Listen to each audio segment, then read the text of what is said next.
Board President, we are streaming. Thank you. Welcome to the Board of Education meeting. I call the meeting to order. I want to remind those speaking during tonight's meeting that we use closed captioning on the YouTube live stream, so please speak as clearly as possible. Now I ask that you stand if able and join me in saying the Pledge of Allegiance in English and Spanish. Pledge allegiance to the flag of the United States of America and to the republic for which it stands, one nation, under God, indivisible, with liberty and justice for all. Juro fidelidad a la gobierno de los Estados Unidos de América y a la república que representa una nación bajo Dios, indivisible, con libertad y justicia para todos.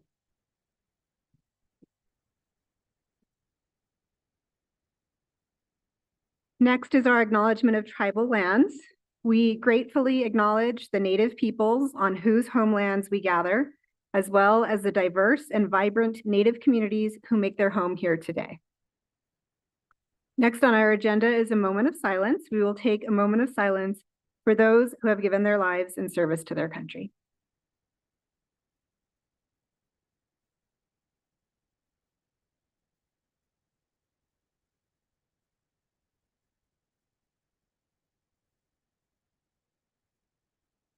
Thank you. And next on our agenda is our roll call. Dr. Albright, may I have a roll call vote? Roll call, please.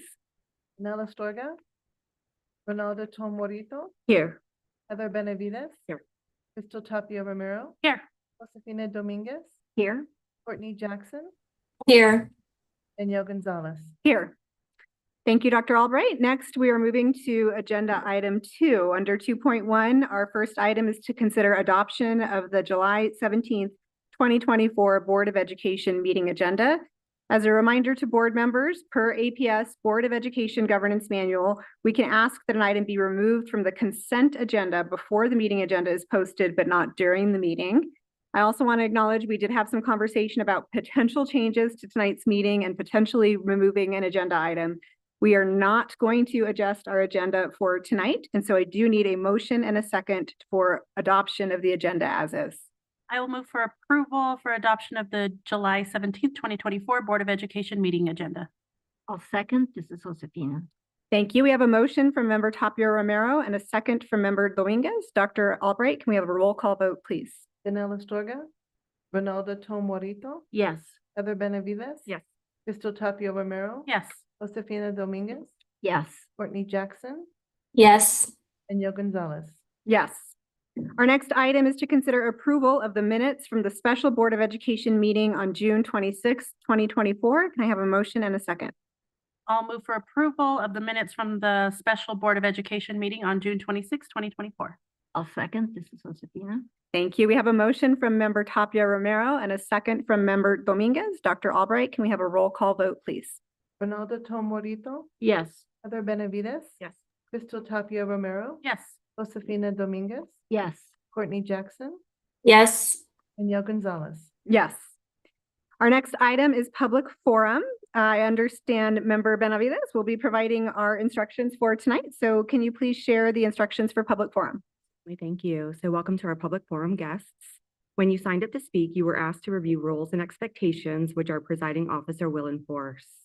The New Mexico Open Meetings Act requires that our agendas specify in advance the items that will be discussed and voted on during the meeting. Therefore, public forum isn't a dialogue among speakers and board members, but rather a chance to hear from our community. We will call participants to speak in the order they signed up, whether in person or virtual, and those here with us tonight will be asked to come to the microphone at the back of the room when their name is called. Online guests will stay in a virtual waiting room until it is their turn to speak. We have set aside 45 minutes for public forum. If there are 22 or fewer speakers, you will each have 2 minutes to speak. Otherwise, you will have 1 minute. Tonight, we have 5 speakers. Once your time is up, you will be asked to quickly wrap up. If you feel unable to convey your message, you may email boarded@aps.edu. In addition, for those of you here tonight, a representative from our service center is here to assist you.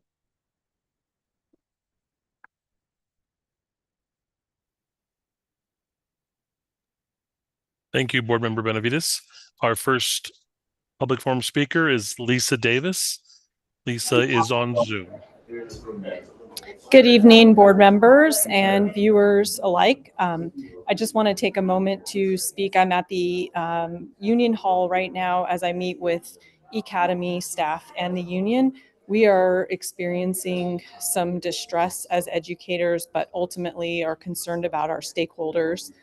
There are massive changes being brought to our attention that the district is trying to move rather quickly on in regards to our school and how we operate.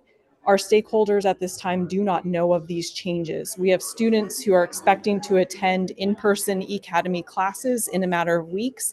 They do not know that these classes will no longer be offered per Dr. Chanel Segura's orders. The changes are unfolding rather quickly and affecting many people. I just need help getting this message out. I've never done this before, but I'm a concerned educator who cares deeply about my community. We serve a wide range of students across the entire state who will all be negatively affected by these changes.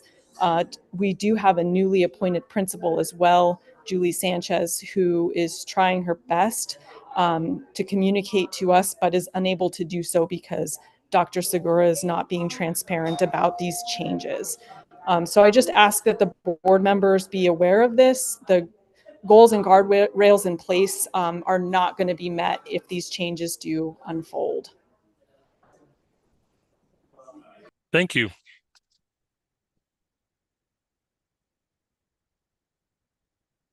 Our next speaker is Miss Janet Sayers. You'll have 2 minutes once you begin speaking, ma'am.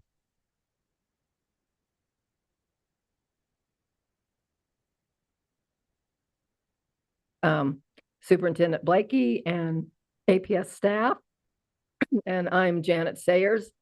And yes, you'll be hearing about the Del Norte High School 60th anniversary of opening in September of 1964. And we do have a full range of activities that we hope to do all school year, but mainly to get people reconnected to their school and their neighborhood and businesses. And we're very excited. And actually, I meant to start my comments by saying equally deserving of a moment of remembrance is Jerry Robertson.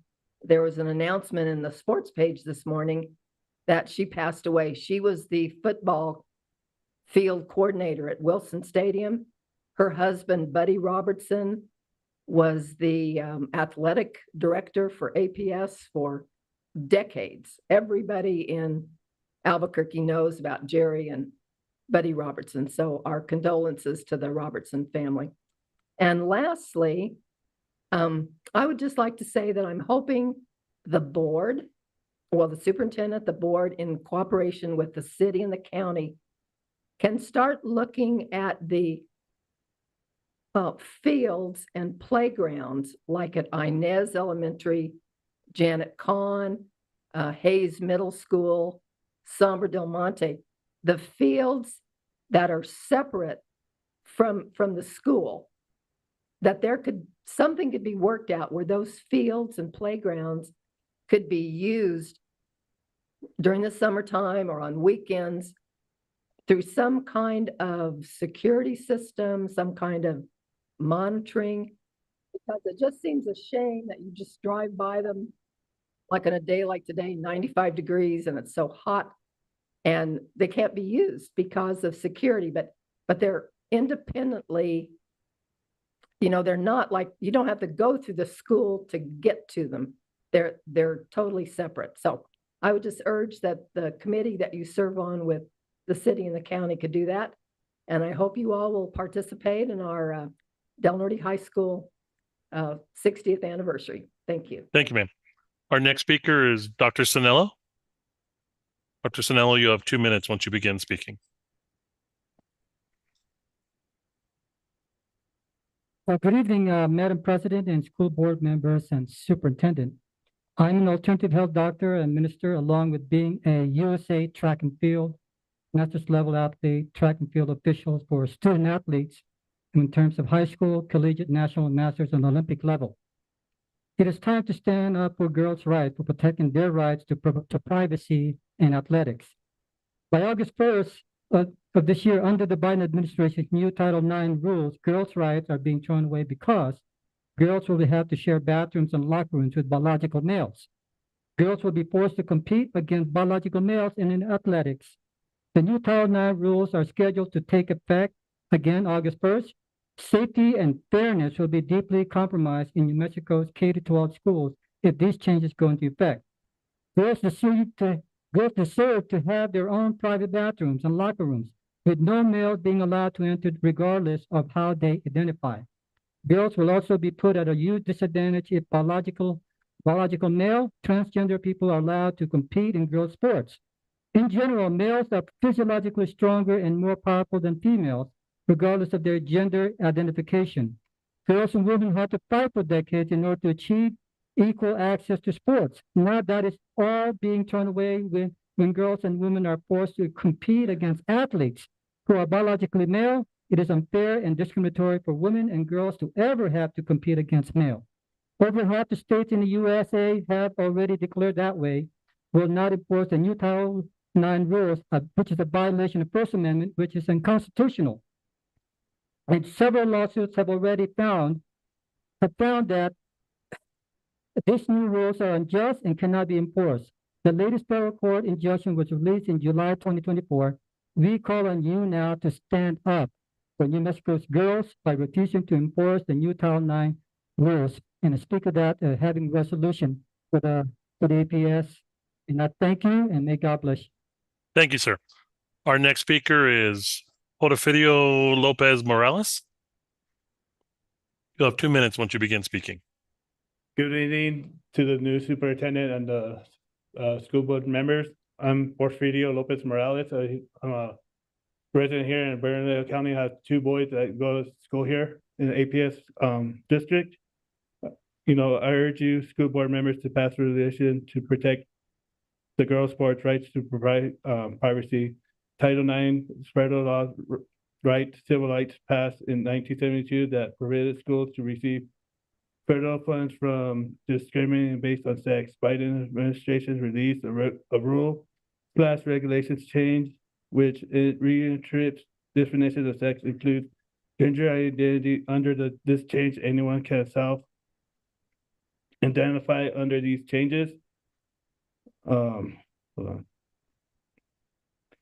Pretty much, there's been shown proof that these guys are able to perform these women because the guys have bigger muscle tones, bigger lung capacities, and they're taking over the women's sports of losing scholarships and stuff like that. So that's what I need to say. That hopefully you guys are able to stand up against that. Thank you, and may God bless you.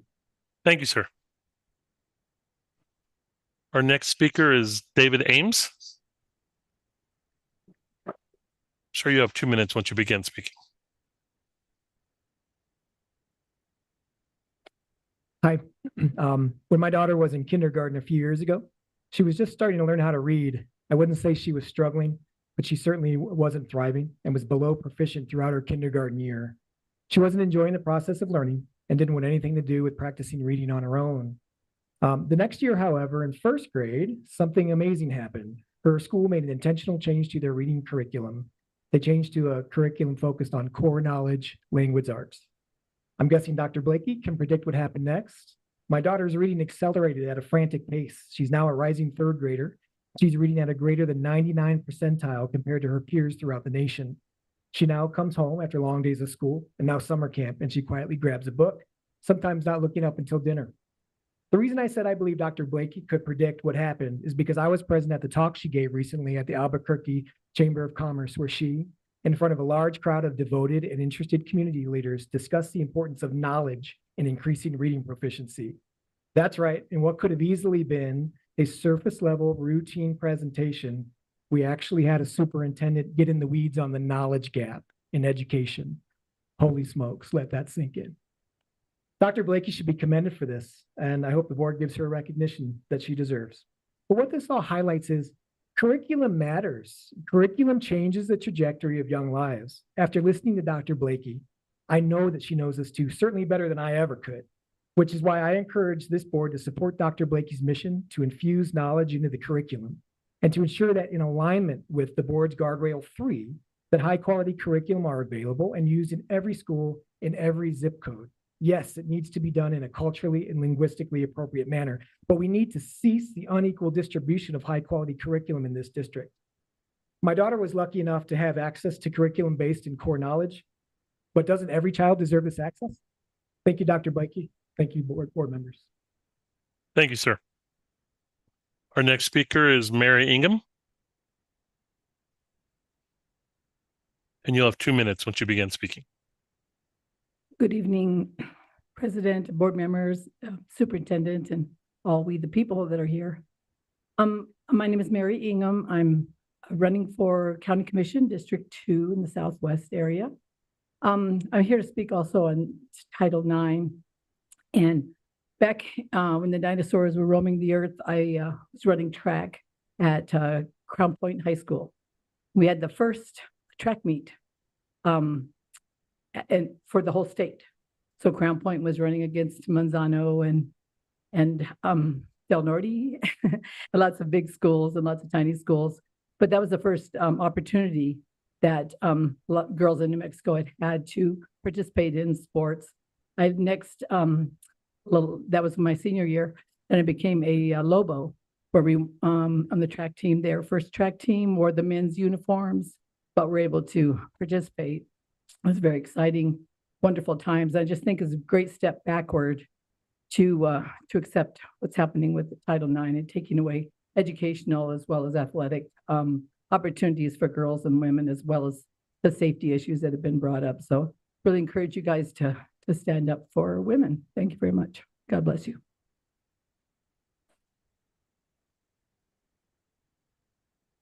Thank you. And we have a late addition on Mr. Stuart Ingham, also wanted to speak. Mr. Ingham, you have 2 minutes once you begin speaking. Hello, thank you, board. I just want to second what my wife just said. I know that we have lived in times when women didn't have access to sports and to these kind of activities.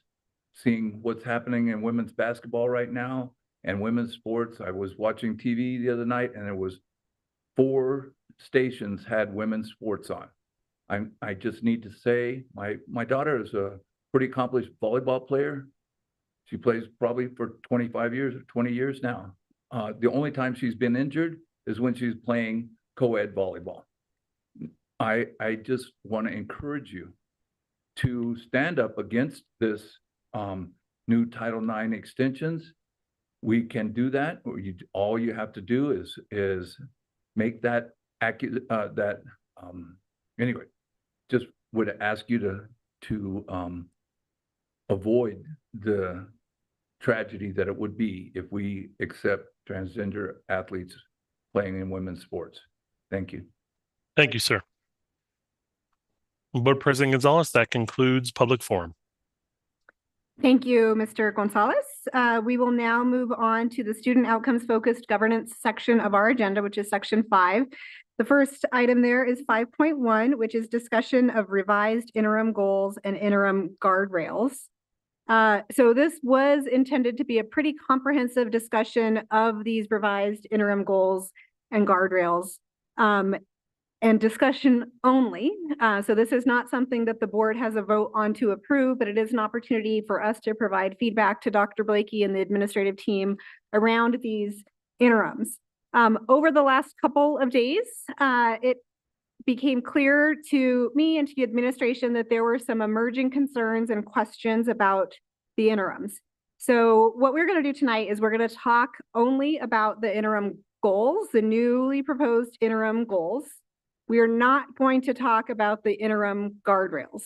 And the reason for that is the concerns that have been raised are twofold. One is that there's a sense that some of the proposed interim guardrails do not meet the approaching student outcomes focused dimension of the SOFG rubric. So I know that's like a gibberish to everybody in the room, but let me just bear with me for a minute. So later on in the agenda, we will be evaluating ourselves against this rubric.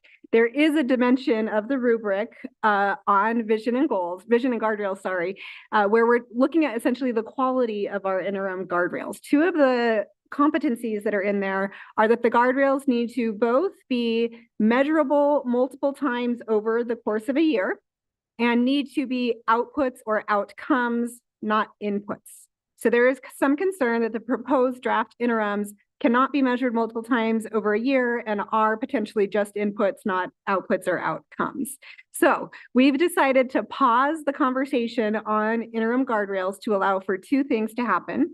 One is for Dr. Blakey and her administrative team to get some additional coaching from our coaches at the Council of Great City Schools, Ashley Paz and AJ Crable, about these interims to make sure that they are meeting the competencies of the SOFG framework. The second reason for this pause is to allow board members additional opportunity to review the interims as well. And I will say that we received these interims as part of our meeting packet well in advance, and only one board member submitted any question or any comment. This was during the summer, and many of us have been away from our email, maybe away from board work. We did not want to risk rushing these guardrails through because we, the board, weren't paying enough attention. And so I just want to call upon the board to go back and look through these interim guardrails again with the fine-tooth comb and take a look in particular at your thoughts about, are they measurable multiple times a year? Are they outputs or outcomes? Okay, and there are concerns about the about the guardrails 1 and 2 in particular, but potentially other guardrails as well. So if you can re-review those with that focus, and if you have questions or concerns, please email those questions or concerns to Ms. King, Johanna King, no later than end of day, Friday, July 19th. So I know that is 2 days from now, but we did have over 2 weeks with these already. So we should have done this already and we didn't. So if you have any questions by the end of the day on Friday, please have those to Johanna. That will give the administration opportunity to take that feedback and look at it in concert with feedback from the SOFG coaches and potentially make proposed revisions to the interim guardrails. The guardrails will come before us again for discussion in the August 7th meeting. So this will not affect our progress monitoring calendar, but minimally. And Dr. Blakey will go over that minor change that we're going to need to make to the progress monitoring calendar as a result when we get to agenda item 5.2. So stay tuned for that minor change. So we are still on schedule to review our goals and interim goals. It's going to affect the potential review of the interims, but not significantly, and we'll approve that on the calendar.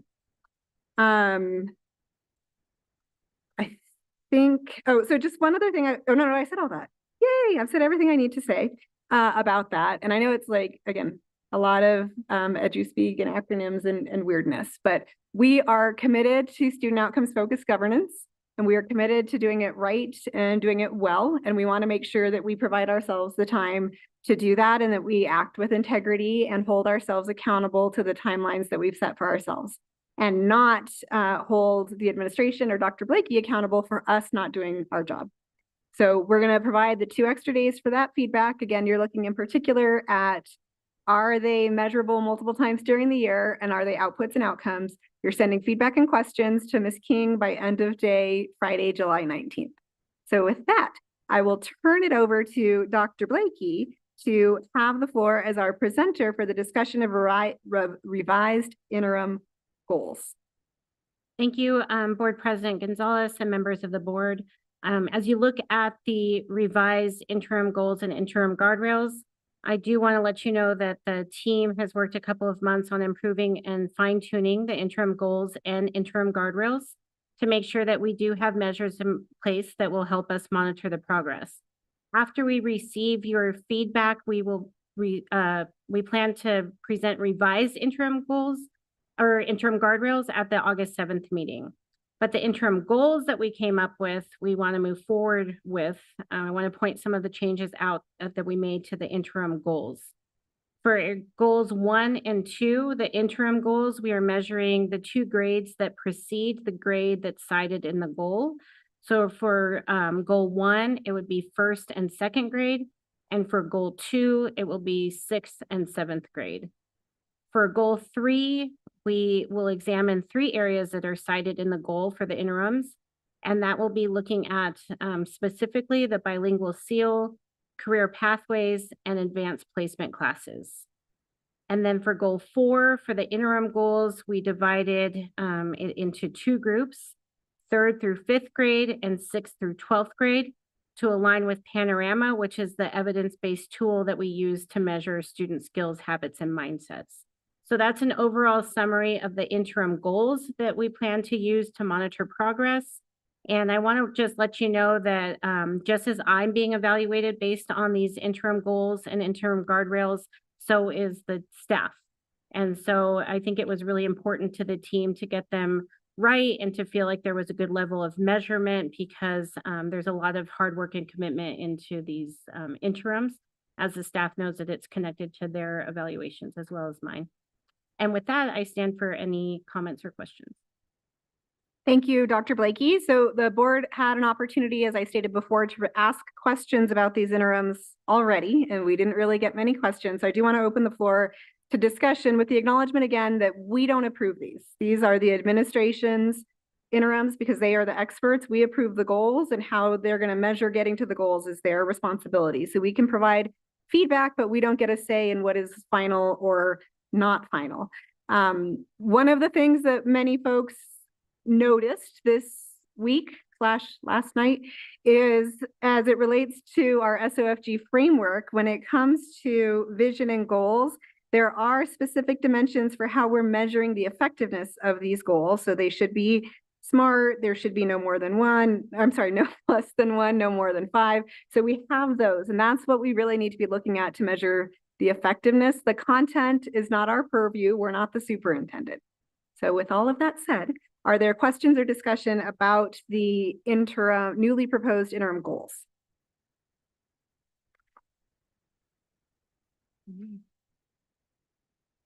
Member Jackson.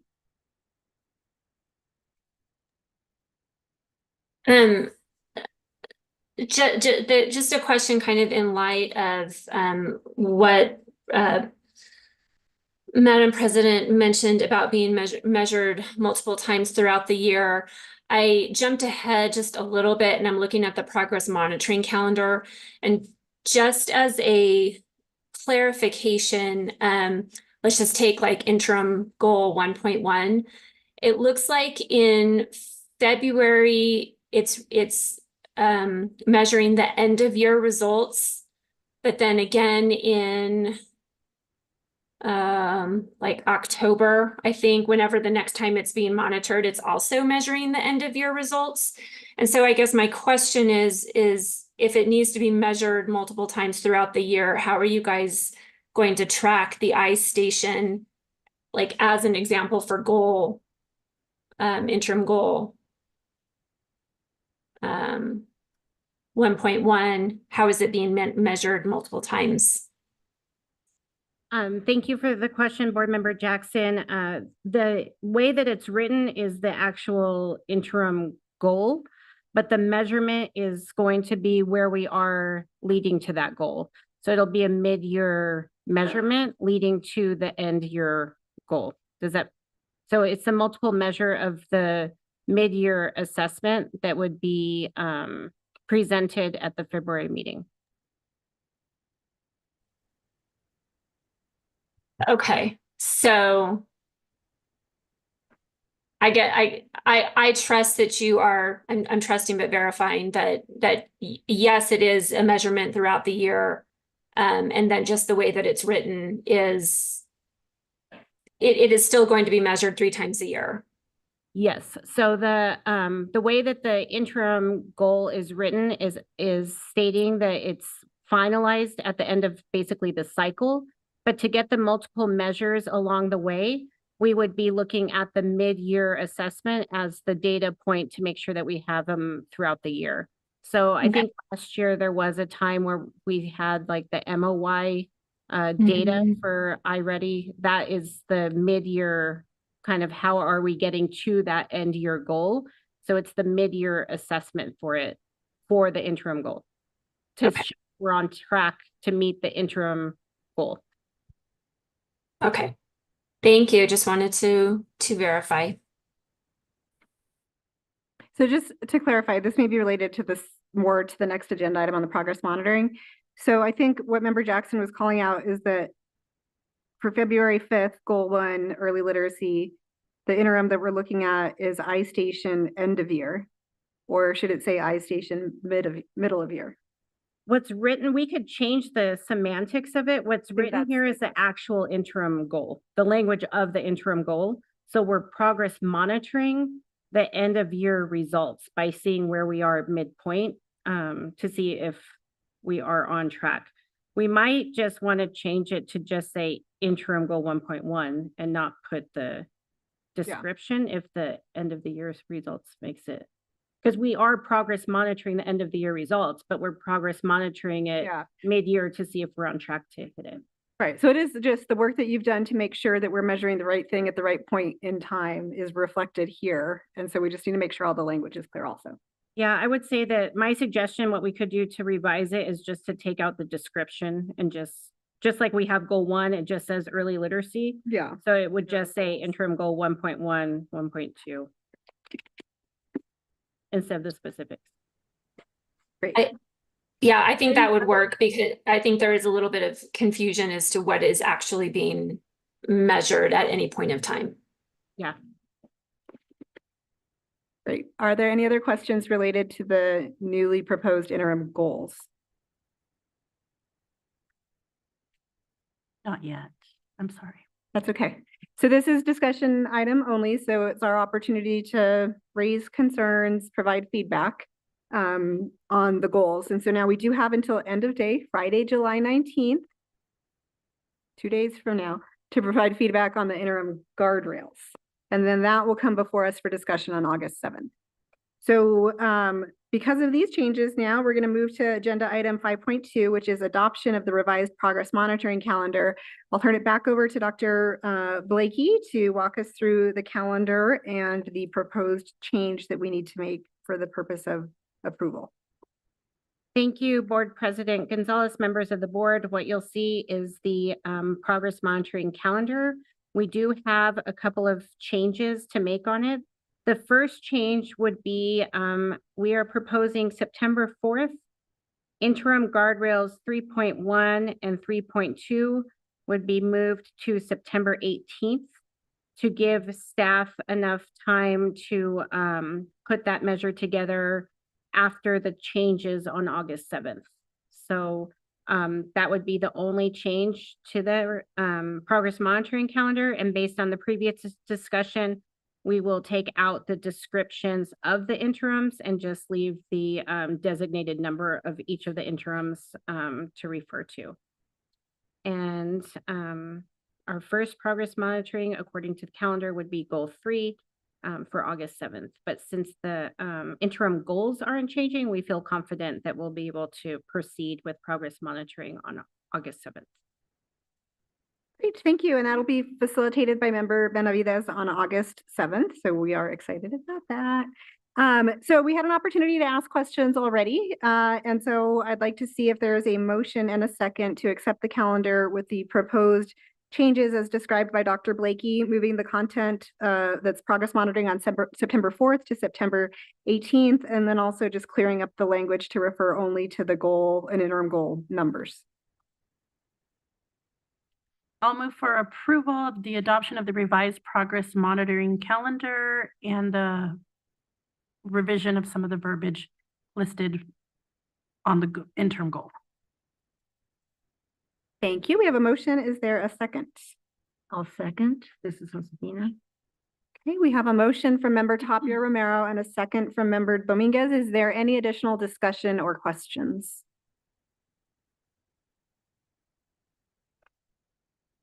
All right, seeing none, we will move to a vote. Dr. Albright, can we have a roll call vote, please? Ronaldo Tomorito, Yes. Heather Benavides. Yes. Crystal Tapia Romero. Yes. Josefina Dominguez. Yes. Courtney Jackson, Yes. Danielle Gonzalez. Yes. Our next item is a discussion on board time use evaluation, and our presenter is Vice President Ronalda Tomorito. You have the floor. Thank you. Sal, if you can go ahead and pull up.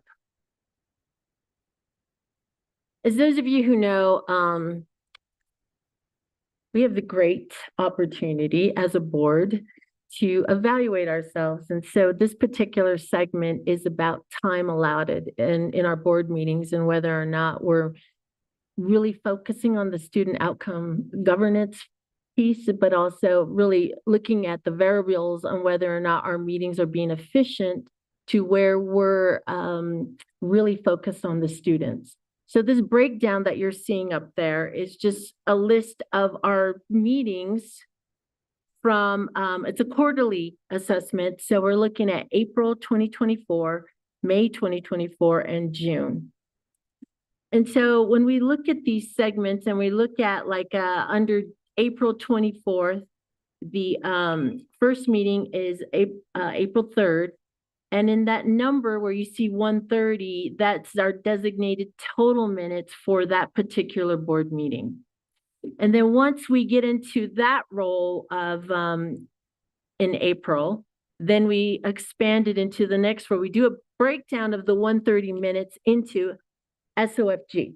And so when we look at that particular meeting and what we discussed, were any of those items specifically for SOFG or student outcome focused governance? And in that particular meeting, we have 0. So then after that, we go into the next column, and that's other minutes out of the 128. Oh, wait, I'm sorry. Out of the 130, so that other minutes could be voting, it could be just other items that in particular that we designate as other. And so that those minutes come out to 130. So then we do the breakdown for all those minutes in May, and then eventually, in April. So we then total those up to our total minutes of 289 for our total minutes of meetings, and then 125 for our SOFG. And then the other extends to 164 for the month of April. So then we take that and we go into May, and then we go into June. And so in our May meetings, what was a little more significant in there was our SOFG minutes. So in May 1st, we had 64 out of the total of 130 in that particular board meeting, and then 66 in others. So that gave us the 49%. So when you look at that, we go into our regular board meeting for the 15th, and then we go into our special board meeting of the 29th. And sometimes when you look at these particulars for why we have 0 in our SOFG, could be due to that meeting in particular on our agenda did not address goal setting, it did not address some monitoring, or particularly for June, we had no school. So then those numbers were either 0 or we didn't have those topics covered within our board meetings. So when we total for the month of May, we totaled 322 minutes for all board meetings in May, and then SOFG came out to 139. And then the other was 183. So then we did the same thing for June, but the numbers didn't vary because we were out of school. So that's where we didn't have any SOFG items or discussions. So that brought us down to 0. So our quarterly totals would come out to 676 minutes for the quarter. Then SOFG was 264, and then other was 412, which brought us to a 28.6% of SOFG for our total for the quarter, which left us at still trying to increase that number when we start setting that out in our determinant of our evaluation and whether we're meeting those goals when it comes to our board minutes meetings. So we're currently at this time, we're at 28.5 or 6. I'm trying to remember those totals, but, so we'll use these minutes within our self-evaluation. So we'll take this and we'll bring it into the self-evaluation conversation on whether we obtained and met our particular category to increase it. And hopefully we'll get there as we move forward. So that's my report of this. I don't know, does anybody have any questions? I don't say anybody, the board, I'm sorry. While we are seeing if we have questions, can someone who has access to the spreadsheet just put the formula in there to calculate? Wow, that was like magic. Who did that? I did. Thank you, Courtney. Magically, the formula showed up in our 39. Excel spreadsheet. It's And 39. it shows that our percentage for SOFG minutes is actually 39%. Like 10, I thought it was 20. So yeah, so that's fantastic. Thank you, Courtney. Thank you, Courtney. I was trying to do the math in my head and I'm nowhere near as good as that or Excel. Okay, so we were at 39% for the quarter of spending our time on SOFG, student outcomes focus. So are there questions for Vice President Tomorito about how we did spend our time, particular meetings, what was counted, what wasn't counted, anything else related to our time use over the last quarter? I have a question about how much coaching, including coaching, how much time you spent to do this. Coaching, I would probably say about an hour and a half. And that includes Janelle and No, so it'll be about a total of, 2.5, 2 hours and 30 minutes in coaching. Yeah. And so just as a reminder, we've assigned our board secretary as being responsible for time use tracking overall. And so she is trained, Secretary Astorga, and will then train and support board members as it is their responsibility to do the time use evaluation. So next quarter, when we measure our time use, it will be 1, 2, 3. Member Benavides. Yes, it'll be Member Benavides next quarter. Other questions about time use?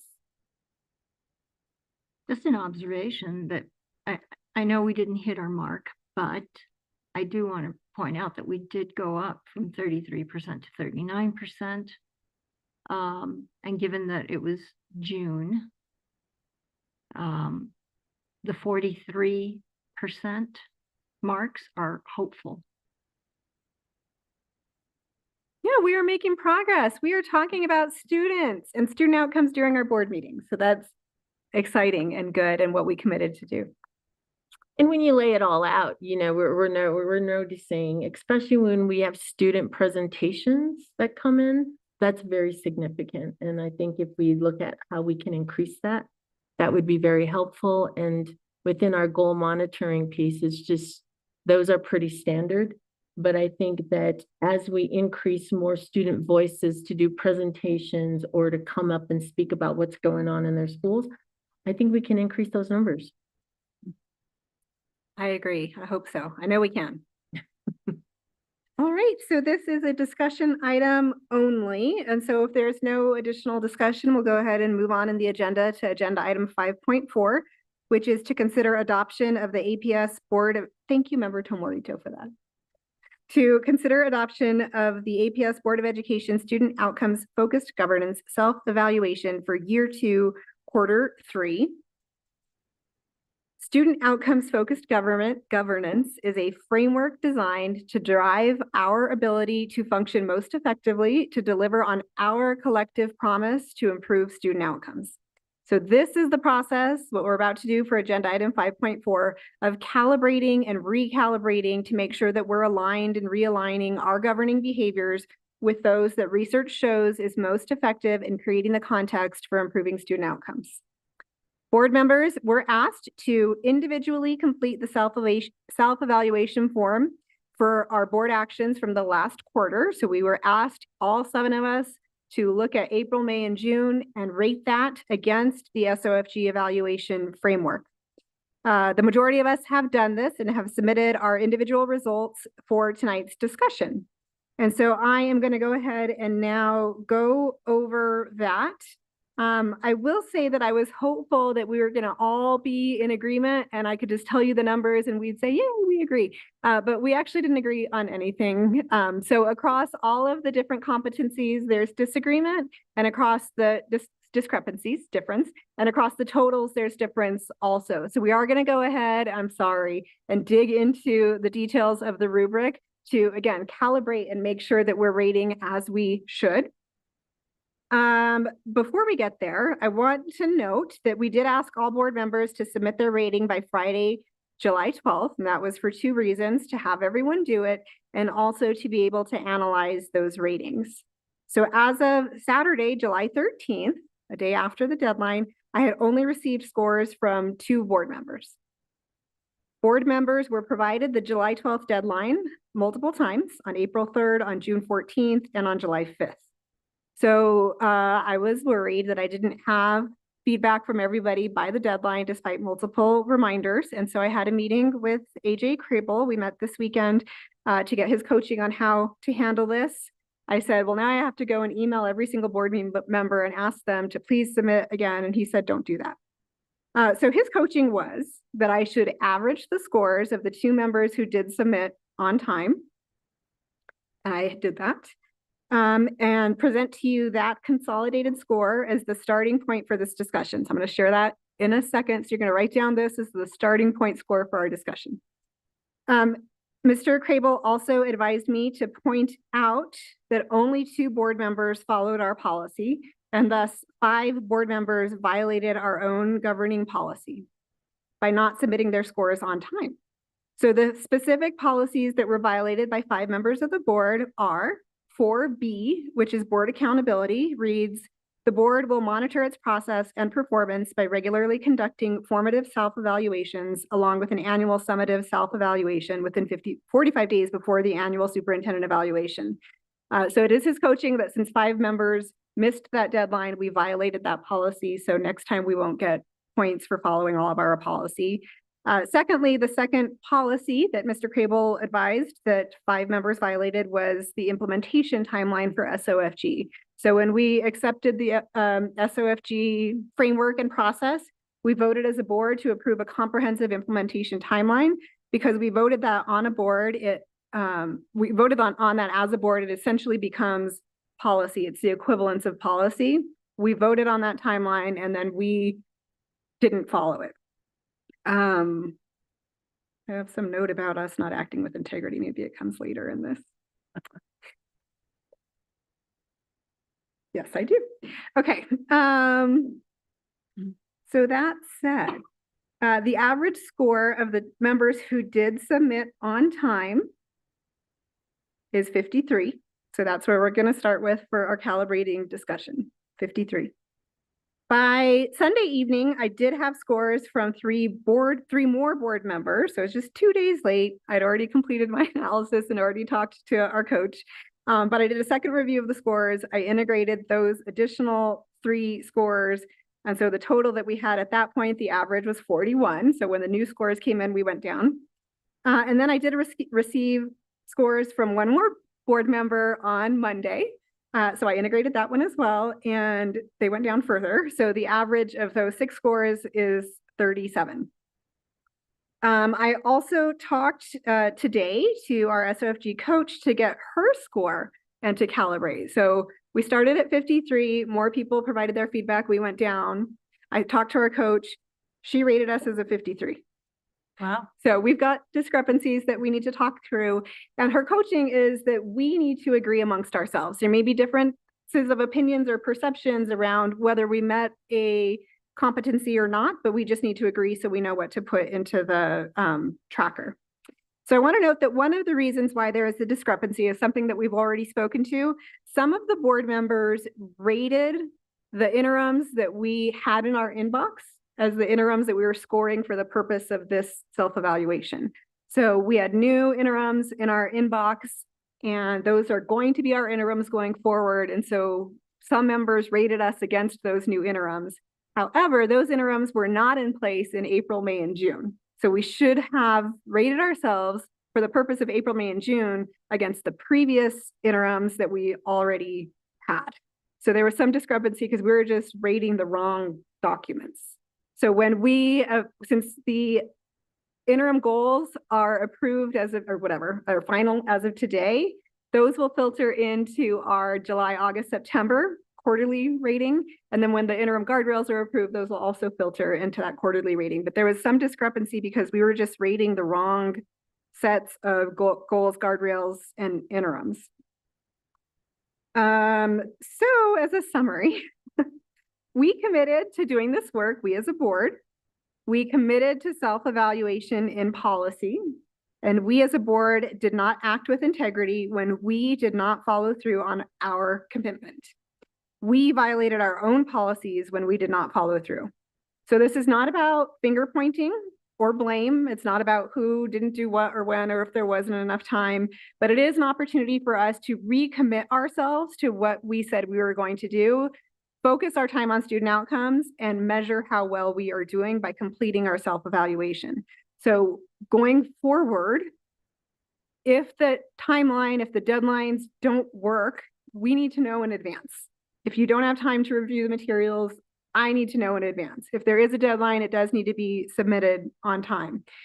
So that said, it left us in kind of a clunky place to have this conversation for tonight, and I'm sorry that it's going to take longer than I would have wanted to. But if everyone can just pull up what was in the board packet, which is the SOFG framework, and we will go through that.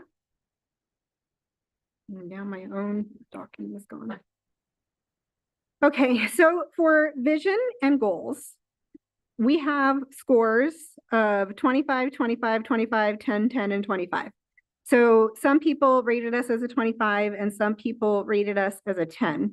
So if you can go ahead and look at vision and goals and take a minute to read through that again and let us know whether you think we're a 10 or a 25 or something else. And we'll have a conversation about that and we'll determine what is the score we're collectively agreeing on for vision and goals. I guess I have a question, a point of clarification. So, our annual targets, we approved annual targets in April. And does that mean that annually we have, okay, lots of spinning plates? I guess I was looking for a document that gave me that information. The annuals? Yeah.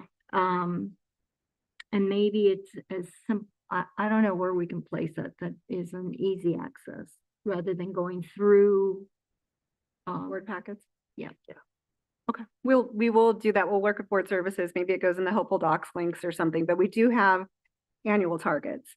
Again, my assumption on this one is the people who rated us a 10 were rating the new goals, not the old goals.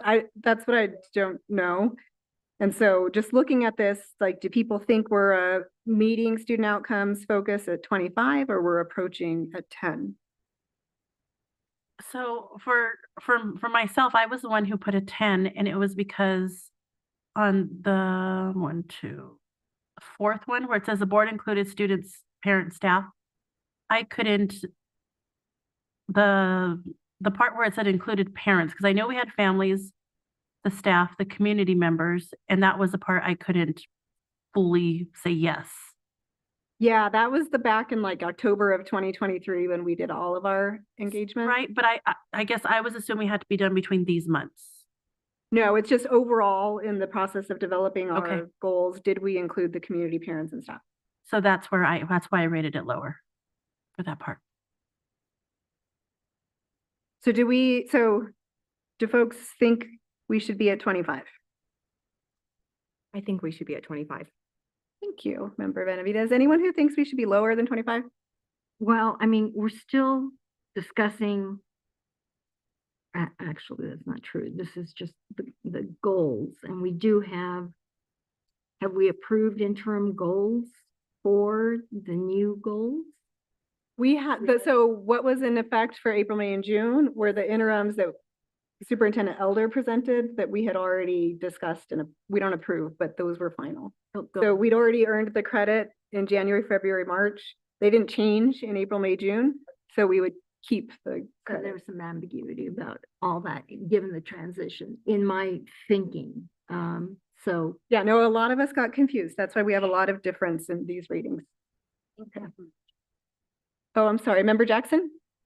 Oh, I kind of feel like we still need to stay at 10 and I guess it's kind of an overlap between the fact that yes, we had interim goals and interim goals, but when I look at that last section in 25 in the green section, I have to wonder with the information that we have now, whether or not the previous goals and interim goals actually did challenge the organization to challenge the organization and require change in adult behaviors.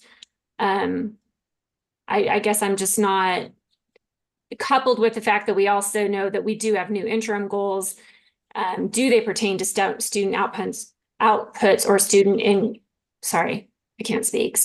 outcomes or student outputs? So I guess I'm still hesitant and feel like we might still be in the 10 section.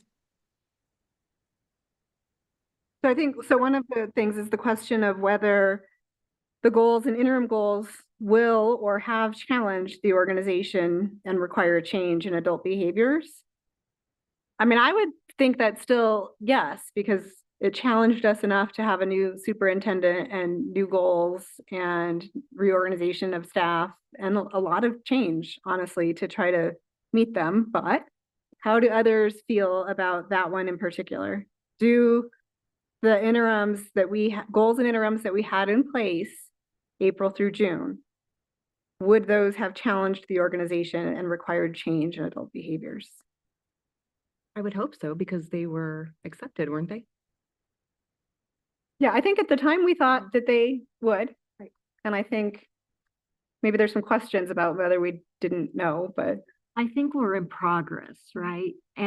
But I also want to point out that we had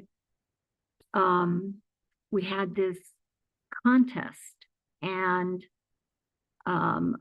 we had a school and a first grade teacher win most improved reading scores. So, and I'm just going to give a shout out to that school, Matheson Park, because they worked very hard at it. So there's evidence. Has it taken root? I see it as a positive, a change, a move in the right direction. You know, it might be 25 this quarter, but we might drop. So I guess I don't see it as set in stone. And I think we should celebrate when we get to when we meet a certain column progress, knowing that we could lose that very quickly or not. So we'd made it to 25. I don't have the previous one. Had we made it to 25 already? No. First time. No. Be the first. And the last time. So when we rated us previously, we thought the only thing that was keeping us out of 25 was the annual targets. Yeah. So I think because annual targets was the only thing we needed to do to get to green, to get the 25 points, and we did that. That's sort of the measure of whether we earn the 25. And then I think Member Dominguez's point is going forward, we need to ensure that goals and guardrails continue to challenge the organization and to continue to require change in adult behaviors. And I appreciate Member Jackson for flagging that, because it's easy to say, yes, these challenge the staff, but it's harder to measure. And may I add too, that for me, the dilemma was, has it trickled down? I mean, it's challenging us, but has it trickled down? We did have children present from, help me with this, was it Alamosa? Was it So we've had some evidence that we are challenging the system. It's getting down to the classroom. Yeah. So that said, Member Jackson, would you be comfortable with 25? Yes. Okay. So we'll do 25 points for vision and goals. Congratulations, everyone. We will move on now to values and guardrails. So this one, there was disagreement about whether we are in 5 or 10. So we had several members rank us as a 10 and a couple members rank us as a 5. Now, again, I wonder if the moving from 10 to 5 was because we were looking at the newly proposed interims and not the previous interims, which we had rated previously, but I don't know. So take a minute, everyone, please look at approaching student outcomes focus and meeting student outcomes focused relative to the guardrails that were in place for April, May, and June. And then do you think we are 5 or 10? For me, I could easily move my score back from 5 to 10 because I made the same mistake on this one as I did in the previous score of thinking it had to be within those 3 months. Yeah. Okay. Yep. And I think that we should be at 10 because just reading what each step says, all items in the approaching student outcomes focus column were met, as well as the items in the meeting student outcomes focus due to discussing the theories of action item, the training on the 29th and 30th, which is where I recall we agreed the strategic plan was the theories. And so, okay, 10 points. Is everyone comfortable with 10 points? I agree, 10 points. I have a question. Okay. And I'm trying to make sense of my notes here. I had us remaining at 5 points because we didn't have guardrails or interim guardrails, but that's not true. We did have them for the period stated. And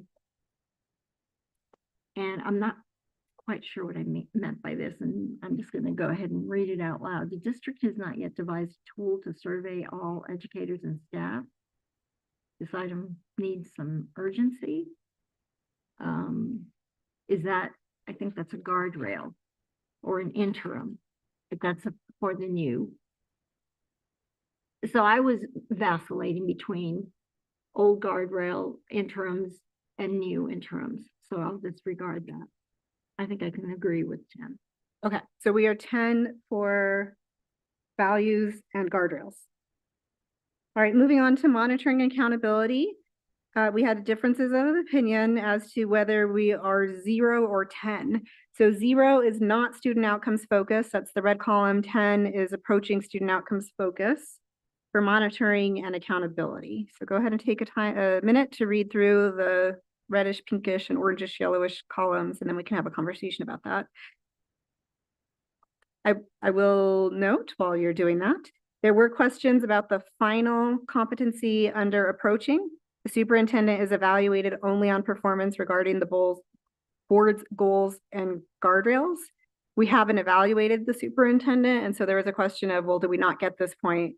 We do get it because we have a policy in place that says that's how we evaluate the superintendent. So the fact that we've had transition and she's only 16 days in, that doesn't relate to it. It is the fact that we have the policy in place. So if anyone took points away for that, that's the clarification on that one. Yeah, so floor's open for any other conversation around monitoring and accountability.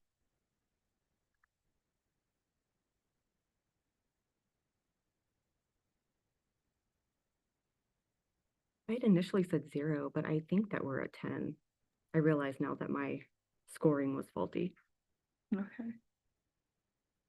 I would agree. I think I was confused about that last bullet point about the superintendent is evaluated, but since we have the policy, and I think based off our last, just this time use evaluation that we just had, we are firmly into the 10% for at least the quarter. So I'd feel comfortable with 10. So I feel comfortable on that part, but I have a question on the zero category, and you would probably know better than what we would if we've adjusted to this. Where it says the board has not consistently demonstrated the ability to distinguish between customer service issues and owner service issues. I don't know if we have fully mastered that with everyone just yet. So that was my hesitation there. And by your tilt of your head. I was looking at the superintendent, because he's Okay. the one who most has to deal with us when we get into customer service issues. I was also looking at my own score. Okay. Does it put you on the spot too much to ask you how you would rate us? Some of us said we're doing good, some said we're not. 17 days. Well, no, just April, May, and June. Had we demonstrated our ability to distinguish between customer service and owner service? I think, I mean, I think so, because it says, has not consistently demonstrated, and I think if anyone like slips, they catch themselves and like know where to go next. So, I wouldn't say that it was zero for consistently demonstrating the ability. Okay, we're still slipping. We're not perfect, but I also think at the retreat, that was a big clarification for me as a new board member on that line. And it was talked about and it was recited many times. I printed out the scores of everyone, but I didn't print out everyone's comments, and so I just wanted to get to Janelle's comments on this one, because she's one of the ones who's different, so sorry about that.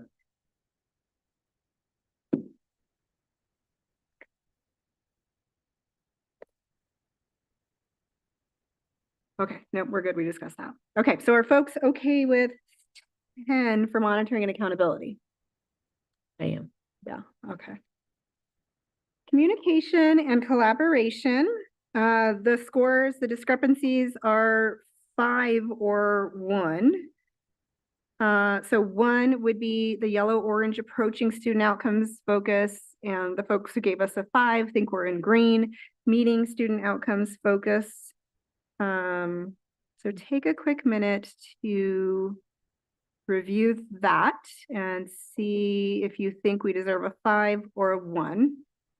Question about that one. Yes, go ahead. I scored as a 1 simply because what it says is the board is not student outcomes focused if any of the following are true. There are more than 6 board authorized public meetings in a single month during the previous 12 months.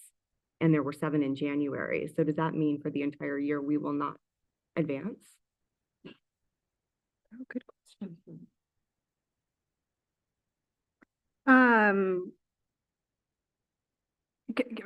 Member Tomorito, since you have the time use thing up, can you look at and confirm that there were 7 meetings in January? Because I remember we had a conversation about this. There were a lot of meetings, and then we went back and forth about what was an official meeting and what wasn't. And I can't remember because I rated us poorly too. But then I feel like I got overruled. In January, what did you say? Yeah, January, how many? That exact thing in the last time. Oh, we did you this, it reviewed that. says- mhm. It So says we there did were say we 7. had we had 7, more than 6 meetings in January. But that's just what we discussed then. Maybe people have different point of view now. I only see 4. And the community outreach. 3. Yeah, because we had finance and audit, which are required by law, so they didn't count. And then Regular meeting policy, regular meeting and community outreach.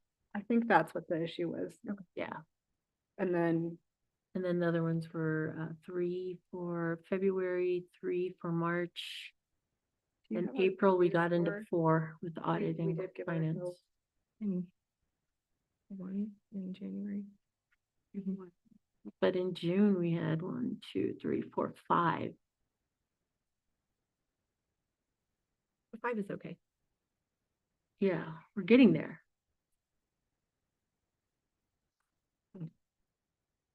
And it says we can't have any more than 4. Oh, just as. Where is that? It says there are no more than 4 board authorized public meetings to get 5 points. Were there more than 4 in April, May, June? She said we had 5 in June. 5, let me see, hold on one more time. I feel like June, we were not even here. Yeah, no, we only We had 1 weren't. in June. Hold on. November. Let me go back. Yeah. Okay. So am I hearing you correctly that whatever is state required doesn't count against us? Yes, that was part of the training. And So I in thought- June, you guys are showing only 2 regular board meetings. You're showing 3 meetings in May and 2 meetings in April. So a total of 2, 4, 7 meetings for the quarter, which averages to less than 4 for the quarter. Did more than 3 hours. Yeah. None of them were more than 3 hours. Okay, we didn't have more than 5 topics for discussion on any of those during April, May, and June. And we limited our discussion and we didn't change the agenda. So can I get some clarification? Because with you saying that like the January meeting isn't held against us because we're just looking at this quarter. That's where I got confused with the first 2 because I thought we had to have those particular actions for this quarter, but you're saying because we had it earlier in the year, it's okay. So I don't know. Okay. So we have to approve this, right? This is a voting item. Too many documents up here. Yes. Yes. Okay, so how about we go with the 5 and I get coaching and ask this question about the January meeting, since it says the previous 12 months. If we didn't meet that, so for the whole year, we're doomed to stay in 0. Then we'll have to come back and amend our vote back down on August 7th. Okay, so we're going to give ourselves a 5 for now and seek clarification on whether we're actually a 0. And if we're wrong, we'll come back and fix it. Because we are into continuous improvement. All right, we're going to move to unity and trust. Is that okay to move on to unity and trust? Or are there other questions? Yes. Okay, unity and trust. Okay, so we have 0s, 3s, and 5s. Oh, wow. Oh, no one. Interesting. So take a look at the not student outcomes focused. Well, actually take a look at all of them.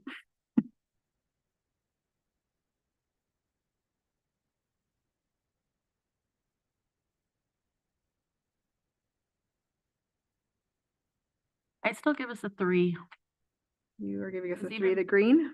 Yes, based on your feedback now, how we didn't, oh, but I guess that's for July.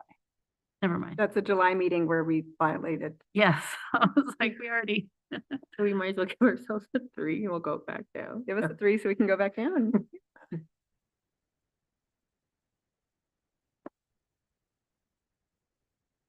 So some members rated us a 0. Wow. No, just one member rated us.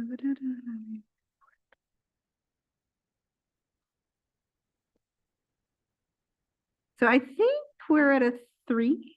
Yeah. I rated as a 5, but that was a mistake. And I'd like to weigh in on unity and trust. Unless Heather, were you going to say something? No, I think you should weigh in on unity and trust. I'd like to voice some concerns about this portion of our evaluation. And I, just for the public's sake, the overriding language for unity and trust reads, the board will lead with one voice in its pursuit of the goal. And before I make my comments, I recognize that we are in a moment of lots of transition, but it is particularly important then that we pay attention to some details. I am the policy chair. And I don't feel like I'm being part of those scheduling conversations, especially when I get emails that say, okay, we've scheduled a policy committee meeting and now we're canceling it. Whether it's intentional or not, that feels dismissive and And I'll leave it at that, dismissive. And I understand, but at some point we need to slow down and be attentive to details that involve professional but personal relationships. There are still questions and concerns over the interpretation of our conflict of interest policy, and we have no place to have conversations about these concerns. That's a policy concern issue. And I feel like the policy meeting needs to happen to discuss these topics. I know that we're worried about meeting time spent on student outcomes, conversations, and some of these topics don't directly address student outcomes. However, they're important topics nonetheless. Other policy matters, like defining the role of committee chairs, have also been pushed aside. We're soldiering on and pretending that tensions and concerns don't exist. And we soldier on because we're afraid to lose points. We don't address the concerns that many of us have about being left out of conversations and decisions. Again, I'm aware that we're in transition, but there are lots of spinning plates. I'm also thinking about the New Mexico School Board Association appointment and a vote that was made in the name of our board without any input from our board. All that leads to a sense of flux and tension, a lack of unity and trust. And we all know that what happens at the board level trickles down to cabinet and staff and all the way into the classroom. To do our jobs well, to be able to focus on student outcomes, I'm asking that this board have a retreat to hash out these concerns, to clarify our board members' and constituents' needs, and to make some compact agreement in order for us to move forward productively with a unified voice.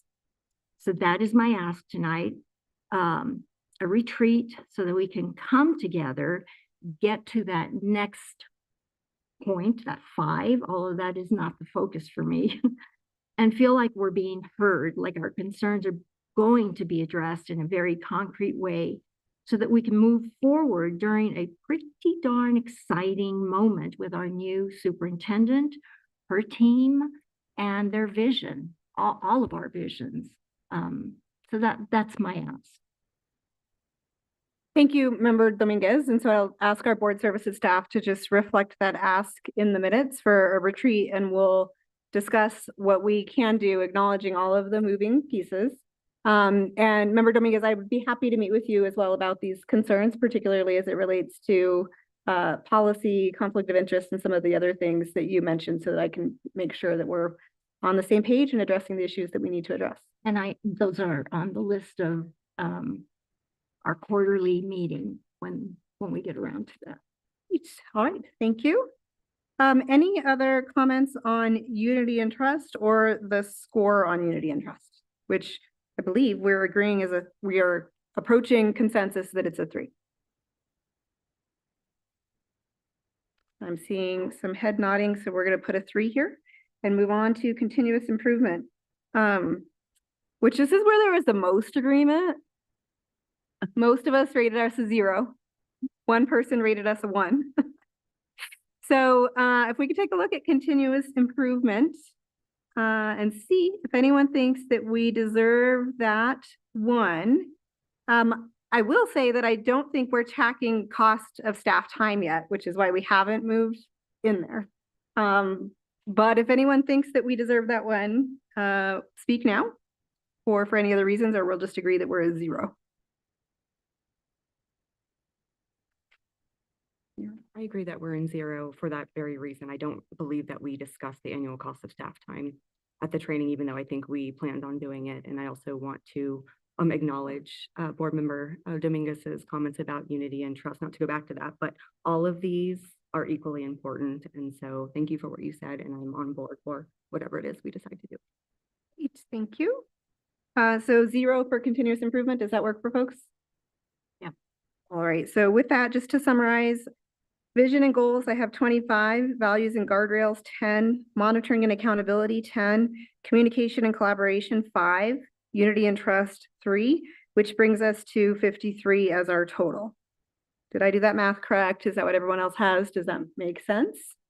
Okay, I need to go back to my script.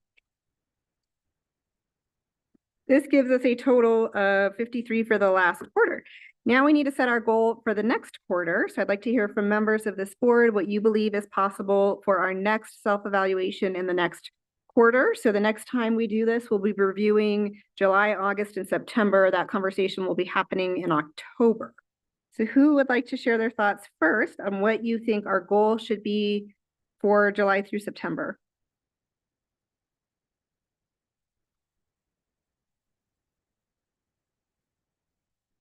So we've already acknowledged we're going to lose 2 points. Sorry. Oh, yeah. Yeah. 2. So let's gain them somewhere else. Values and guardrails.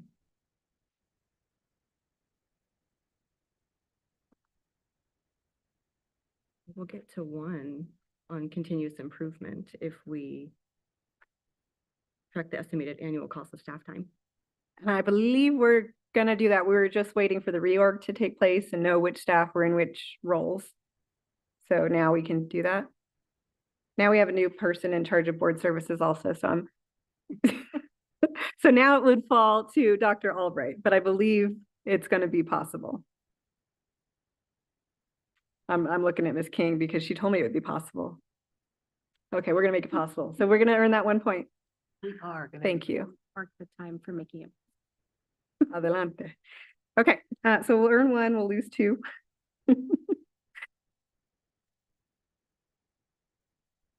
Well, we might even get to 3 because I think we'll be able to check off all of meetings, student outcomes, focus, and continuous improvement.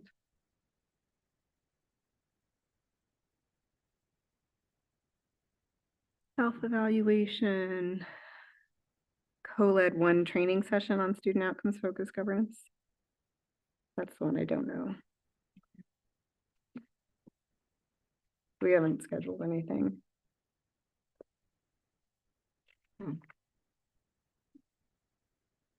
We actually don't update the status and targets.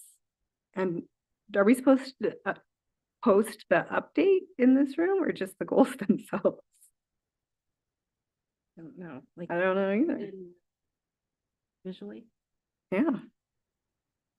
We'll have to find that out. Question to ask with Ash. Yeah. Okay, so for vision and goals, we are currently at 25. To get to 25, I'm sorry, to get to 35.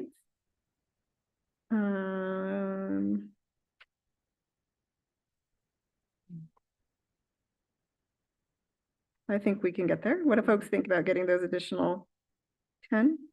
I think so. Okay, so we're gonna go ahead and say we're aiming for 35 for vision and goals.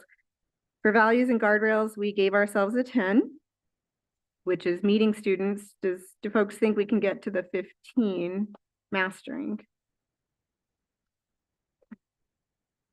We'll have new interims, goals, guardrails. And we have adopted our own governance manual. Those are our guardrails. I believe we can. Me too. Okay, we're gonna aim for 15. Is that good for folks? Yes. Yeah, okay. Monitoring and accountability right now. Right now we're at a 10, which is approaching. We would like to get to meeting, which would give us 20. We're there on the time use. We are not planning to monitor more than 2 goals per month. We'll do every guardrail. We have the strategic plan. But we won't be there on the evaluation. But we can't count the past evaluation we did? Right, I guess. We'll have to clarify that. We didn't give Scott a final evaluation.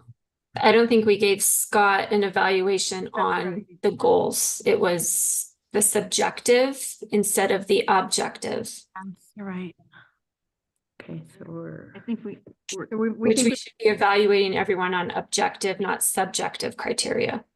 Yeah, that's it. So communication and collaboration, we're at 5. We would like to get to 10.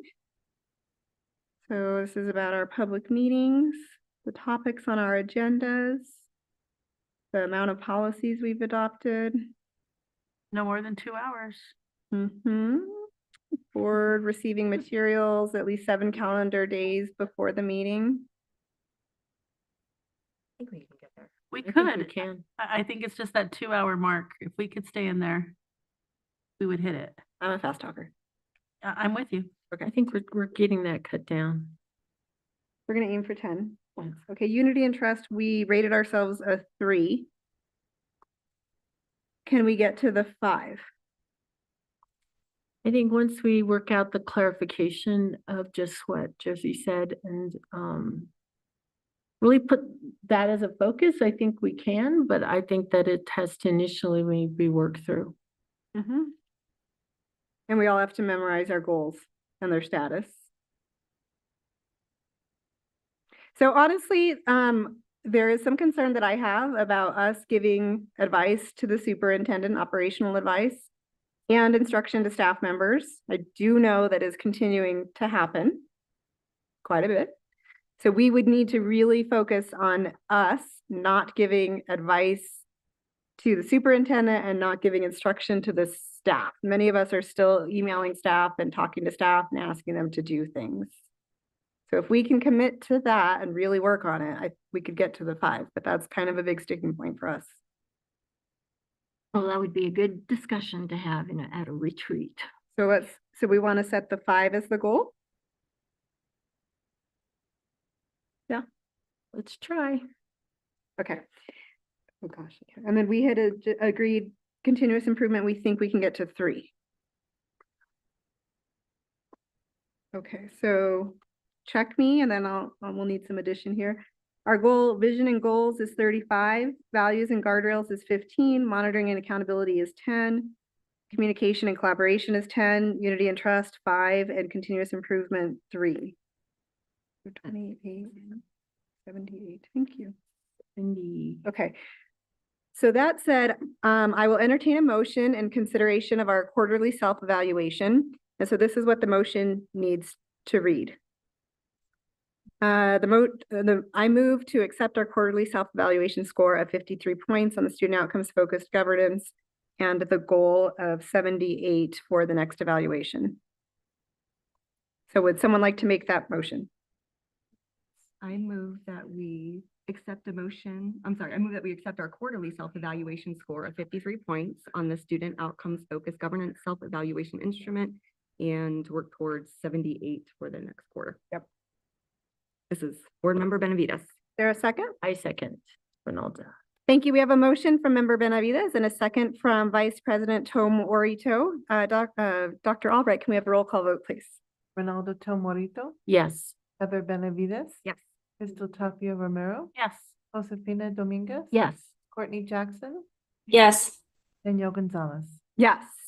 So thank you for bearing with us through that slog. But it's really important that we do that. And I know we'll hold ourselves to what we've committed for the next time around. So with that, we will move to agenda item 6 with our consent agenda. So approval of the consent agenda. Is there a motion to approve items 6.1 through 6.4? I will move for approval of the consent agenda for items 6.1 through 6.4. And I'll second. This is Heather. Thank you. We have a motion for approval from Member Tapia Romero and a second from Member Benavides. Dr. Albright, can we have a roll call vote, please? Ronaldo Tom Morito, Yes. Heather Benavides. Yes. Crystal Tapia Romero, Yes. Josefina Dominguez, Yes. Courtney Jackson, Yes. Danielle Gonzalez. Yes. That takes us to agenda item 7, which is the president's report. Oh my gosh, I have too many papers.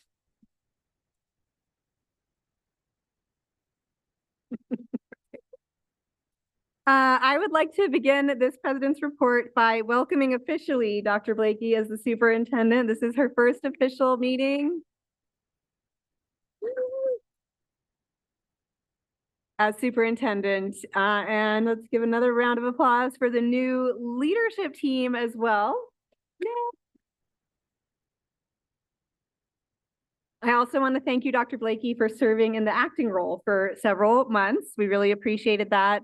Not only did it allow the district to continue to run effectively, but it really allowed you to hit the ground running as well so that we could come into this meeting with the leadership team and set with the interims already proposed and get moving officially. So thank you for that.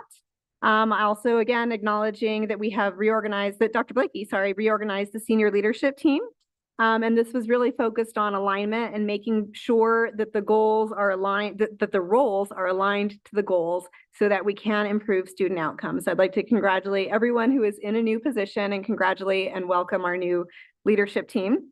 And then also just express appreciation and enthusiasm and excitement for all of you who are here in the room and Dr. Blakey for your leadership as we move forward on this journey together.